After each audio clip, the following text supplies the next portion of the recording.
Hama zangu ndinada zinditembe. Mweya wangu baba unodarukare. Tipeo kasimba nepungwa mambo ndizvishandire. Zvakuromba nditi zvakupedza dzinza ina ndizvigone. Ndinoda upenyu wakaropafadzwa unerugare. Ndinoda upenyu wakadzikama. Andidi upenyu wokungonengedzwa nehama. Zviguna zvava zvichingogara zviri paumashinzi. Ndiwo muroyi ndiwe wapedza hama. Zvekufidha nyoka andidi no.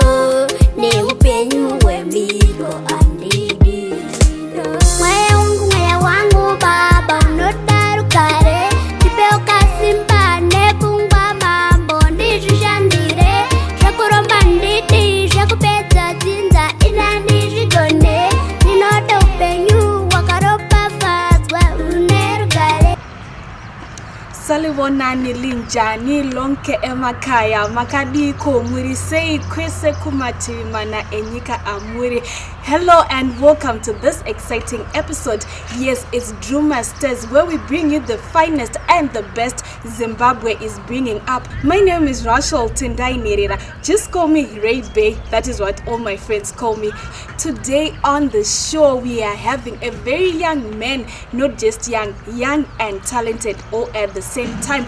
We have young Lithan who is going to be showing us his talent. Ndofunga mangozviona pa video ratati chiona iri kuti ingave chidiki vatinawo munyika yedu vari kuzviita. Drewmas Media taking you to another level. Do not forget to subscribe and like and share your comments on our channel. Each time we post a program, please like, please subscribe. Tipeo kama onero enyu pamunenge muchiona ma video yedu. Today on the program we have a young Lithan who's going to be telling us his journey throughout the music industry since he has started at a very young age. Ndofunga mazvionera pa video yange ichibuda kuti ava vachiri vakomana vechidiki, but as young as he has made it through the waves. Lithan, welcome to the program. Hi. I'm fine. You're fine. Unonzani iwewe? Nyatsozivisa kavari kuona chirongwa kuti iwewe unombonzani? Ndonzi Lithan Scores. Ndadzidza paHerbert Chitepo grade 3. Alright, Lithan, taona song yako. Zvekuimba izvi wakazvitanga sei and wakatanga rini kuimba? Ndakatanga muna January 2020. Alright. Wakatanga kungofunga kuti ndoda kuimba here? Ndiani akakuita kuti uimbe? Zvakanyatsobva kupi? Ndangogara ndichingoda zvekuimba, ndaingofarirawo zvekuimba. Waimba uchechi? Wow.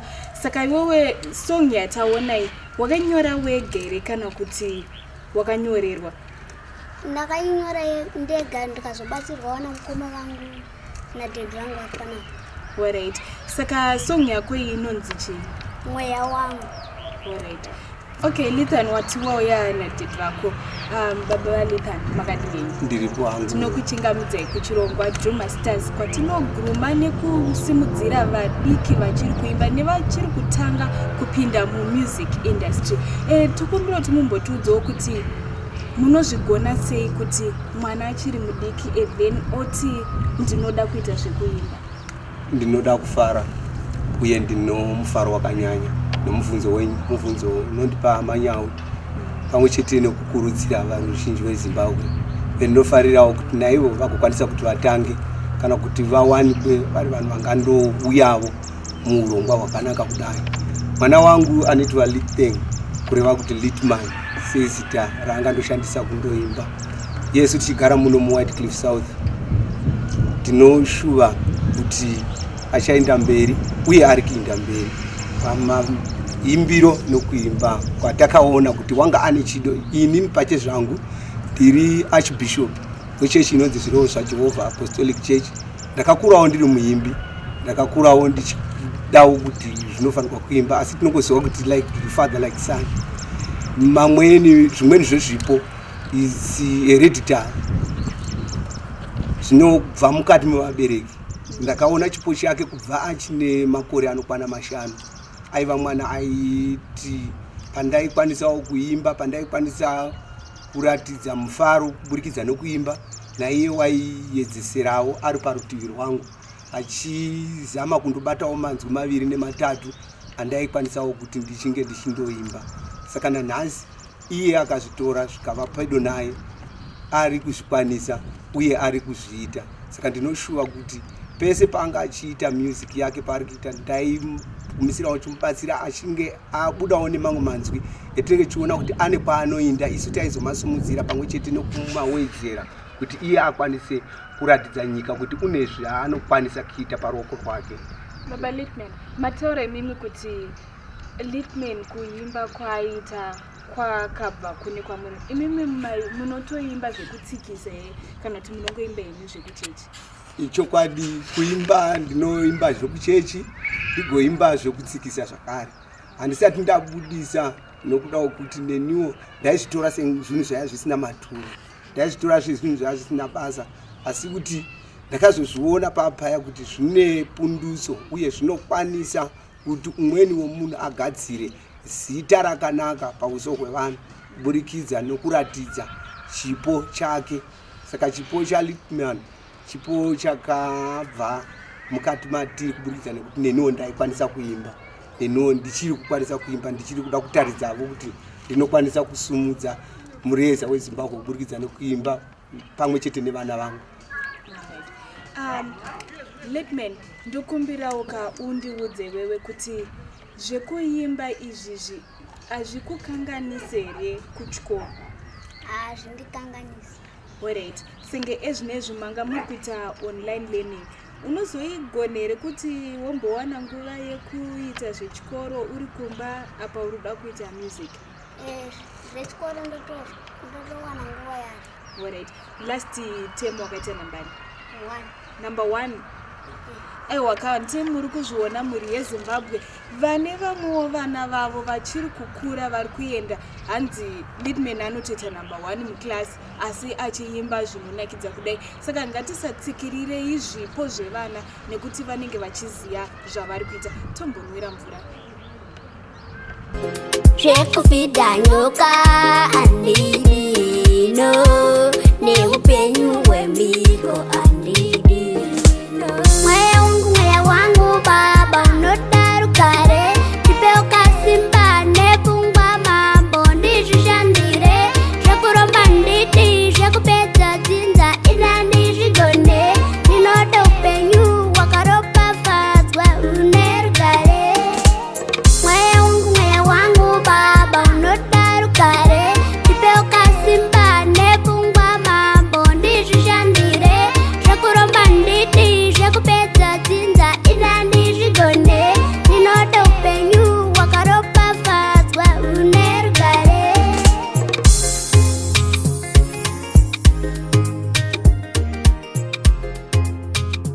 Mashoko anokosha. Manga muchiziva here kuti isu veDrewmas Media takabatana nemi tinokwanisa kuchengetedza nhoroondo yedu kuti takabva kupi tiri kuenda kupi, ndisu vanani. Semuri yeDrewmas Media tinokwanisa kukugadzirirai mafamily documentaries nemari yakaderera. Inonzi mubayiwa yobhabhatizwa po makari nokuti baba wangu makari sekuru neshamba. Birthday name yangu ndini Messi Maondo. Ndakazvarwa musi wa 24 July 1940 kwaMundenda kuManyika Bridge. Fred Chota ndiye mkuru mufamily medu. Tanga tiri 6. Mazvionaka, zvakakosha kuchengetedza nhoroondo dzana sekuru, vana mbuya kana isu tichangoberekwa, kuitira madzinza nemadzinza achatevera kumashure. Naizvozvo tibatei panhamba dzamuri kuona pamusoro. Drewmas Media, taking you to another level. Walisa Litman. Oh, are you not nice? Zviri nane kuti ndizirombe kana kumwira mvura mumukombe, chandisingada kuti ndirombe. Hama dzangu ndinoda dzititembe, mweya wangu baba unoda rugare, ndipeo kasimba nepfungwa mambo ndizvishandire, zvekuromba ndidi zvekupedza dzinza ina ndizvigone, ndinoda upenyu hwakaropafadzwa une rugare ndinoda Litman sando dzako wakapenga mupana wangu unoza unonzi kupenga ndiwe une yese unoza unonzi kupedza masports unopedza masports saka iwe uchimondudza iyi ndo yega song yaunayo here kana kuti une masongs akawanda nditori nakati wandei ese aya unomanyora wega ndichizobatsirwa alright na mukoma wako nadhibhi wako ndo vanenge vachikubatsira masongs ako saka uda kugadzira riri album here kana kuti masongs ako unenge uchibuditsa ari masingles amwe acho ari masingles ndozobudisa ari album alright saka album rako iri tinogona kutanga ruona rini ndofunga pamwe muna December paChristmas apa tinototamba masongs aLitman ndichitoti vanhu mukuzive here mufesi wangu iLitman paChristmas yeah saka takatarisira album rako paChristmas ndofunga baba pasong yaimbwa ina naLitman iri kutaura mashoko akati dzikei ndaona kuti Litman anenge anyanya kuita mupana kuti anyatsonyora song yakadzikadzika kudaro noti inototaura nevanhu vakuru chii chakainspire Litman semaonero enyu kuti anyore song yakadai ndinofara uye ndinodzoka kuvateereri pamwe chete nenyika yose kuti zvatambotaura kuti like father like son mwana wangu wakava nenguva uye nemukana wokunzwisisa munozova kuti kana chero mwana akagara nambuya zviya manzwi kana kuti mashoko ake ruzhinji mashoko echikuru zvokuti pamunondopedzisira munogona kufunga kuti mwana uyu waudzirwa asi iye achinge achitaura maringe semunhu unonzwa nyaya dzinenge dzichitaurwa nevakuru zvokuti kana kunyange dziri nyaya dzakanaka kana kuti dzakashata mukatarira pavana vedu munogona kutokurumidza kuti muva tingangoti pachikaranga tinoti vana vanoswededzwa kure asi ini wangu handimuswededzi kure kunyange ndichiita nyaya dzakanaka kunyange dzakashata nokuti unofanirwa kudzidza kusefa nokugadzira zvakanaka kubva paari pandaiimba nokutaura naiye ndinotonatsa kuona kuti pane ukuru hwamuropa rake zvokuti zvizhinji zvese waizvifungira isu chedu takazogona kukwenenzvera kana kuti kuumbiridza zvokuti wainzwa ndichiparidza tiri mukati mechechi achinzwa kuti no munhu haafaniri kurarama mukati mechinhu chinonzi makona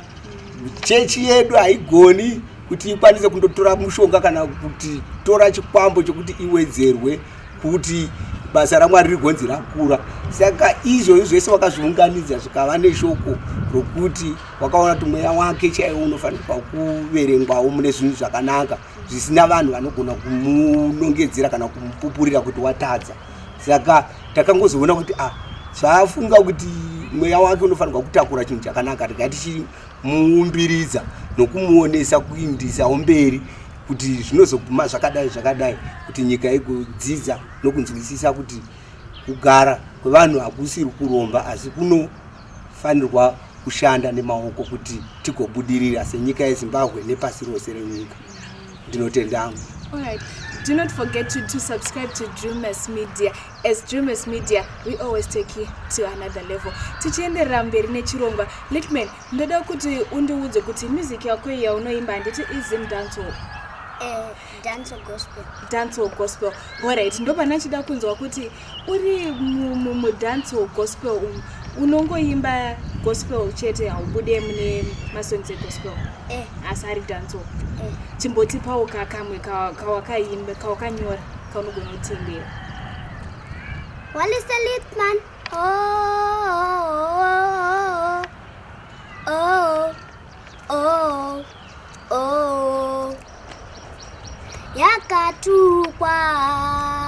Yakatukwa ende ropa ravo rakasviba rakakoti ngazvidiko ndosarudzo yavakada yekuenda kumabhawa vamwe vacho vanorasa vana dai mavanzwira nyasha dai ngoni dzenyu vadziwana apa chinondisiririsa makore avo vachiri vana saka baba ndimi munoziva ndimi makasika vana chivabatsira nekuti vapera nezvirwere zvenyika ino.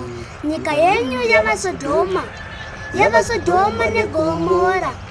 Vana venyu vapera kutengesa upenyu nekukara. Ndosarudzo yavakada yakuenda kumabhawa. Vamwe vacho vanorasa vana. Dai mavanzwira nyasha, dai ngoni dzenyu vadziwana. Apa chinondisiririsa makore avo vachiri vana.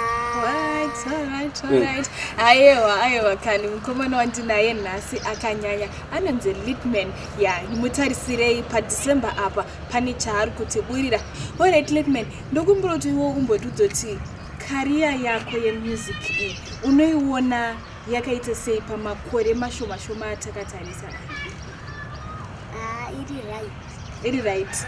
Uri kuona watokura kusvikira pa-another level seDrewmas Media? Alright. Iwewe pavaimbi vemuno muZimbabwe, ndeupi waunoona kuti uyu inumber 1? Tombotanga nekudancehall yaunoimba iwewe. Winky D, Gaffa Life. Alright, number 2. Alright, uchimbofunga ndevapi alright vamwe vaimbi vaunofarira vasiri kana vemudancehall? Japreza. Alright, aiwa kana Japreza kana neniwo ndinogona kukutsingira kuti Japreza chibaba. Alright, zvakangonaka kungoramba tichiona kuti muZimbabwe tiri kuguruma ma-artist especially vachiri vadiki. Baba, munoona career yemwana yakaita sei and ndezvipi zvamuri kuita kuti career yaLitman irambe ichiendera kumberi? Ndinofara uye ndichiramba ndichifara nokuti kufara hakurambidzwi kana muchigadzirirwa zvinhu zvakanaka nevanhu vanozvigona. Ndinofara nekambani yenyu inonzi Drewmas Media. Ndo yendiri kuona chiri chombo chikuru chichagadzira upenyu hwevana vedu vari kukura. Chiricho chombo chichagadzira kunyangwe nenzira dzeupenyu hwavo, zvokuti ani nani uchazondotarira inonzi Drewmas Media ichokwadi uchakwanisa kuona hukuru kana kuti unyanzvi hwakaraudzira kuburikidza nokugadzirwa kwemusic nokugadzirwa kwenzira dzokurarama kuvaduku kuti varege kukura vadziri mbavha, varege kukura vari matsotsi, varege kukura vachikumbira nokutsvaga nokutora zvavasina kushandira, of which zvipo zvevana izvo zvokuburikidza neDrewmas Media tiri kuona zvichigona kuzondoumba kana kugadzira ramangwana ravo kuti varege kuzova vanhu vanoshumba kutora zvavasina kumbobata nemaoko avo. Naye inotendanga ndofunga pane one pamusina kuzondipindura right pekuti imimi ndezvipi zvamuri kuita kuti career yaLitmas right. Inini somubereki ndinoshuva kuti ndichaita zvose zvinodiwa as far as music is concerned, as far as his talent is concerned. Kungava kudiwa instrument, pangava panodiwa kuti aende kumastudio, kungava panodiwa kuti paitwe mavidhio seizvo zvokuburikidza neDrewmas Media. Ndinofanirwa, hazvisi zvinhu zvinoitwa mahara, zvinhu zvinoitwa nemari, zvinodawo kuti neni ndikwanise kuisa ruoko rwangu ndichisiyana nomubereki wazuro uya waiti kana akaona mwana achirova magitare waakutarisa kuona urombe. Izviko zvino neDrewmas Media tiri kuona upenyu negadziriro yeupenyu hwakanaka mangwana kuburikidzawo neni ndichishanda nenavo panhu pamwe chete kuburikidza nemwana wedu kuti awane chekuita arege kuzogara serombe mukati menyika zvaari kureva. Saka ndinoda kutenda iye weDrewmas Media. Alright, mangozvinzwira kuti Drewmas Media tiripo kuguruma ma-artist the best and the finest in Zimbabwe. Tinongokutangiraiwo mukuma-grassroots ikoko ndokwatinoda kutanga nako tozosvika hedu tese kuma-another level asi tatanga tese ku-root level. Usati waenda Litman, ndezvipi zvauri kuda kutaura kumhuri yeZimbabwe zvaunoda kusiyira vanhu vese vari muZimbabwe?